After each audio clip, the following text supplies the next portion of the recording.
இந்த முருங்கை தலையை வச்சு எங்க காலத்து முறைப்படி குழம்பு வைக்க போறோம். வாங்க எப்படின்னு பார்க்கலாம். அப்படியே மறக்காம ஒரு லைக் போட்டுருங்கப்பா. மரிச்ச எண்ணெய் ஊற்றிக்கலாம்.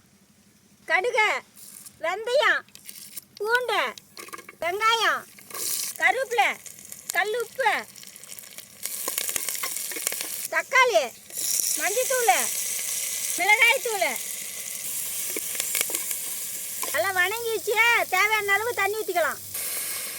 இதே மாதிரி அழகான பட்டு புடவை வேணும்னா கீழே இருக்கிற நம்பருக்கு மெசேஜ் பண்ணுங்கப்பா. இந்த புடவை உங்கள் வீட்டுக்கு வந்ததுக்கு அப்புறமே காசு கொடுங்கப்பா. நல்லா குழச்சிக்கிச்சு. இப்போ கொஞ்சம் புளி தண்ணி ஊற்றிக்கலாம். சுத்தம் பண்ணால் முருங்கை தலையை போட்டுக்கலாம்.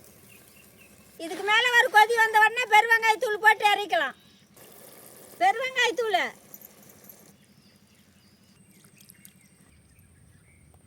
முறைக்கீரை குழம்பு சூப்பராக இருக்குது. நீங்களும் ஒரு நாளைக்கு வீட்டில் செஞ்சு சாப்பிட்டு பாருங்கப்பா.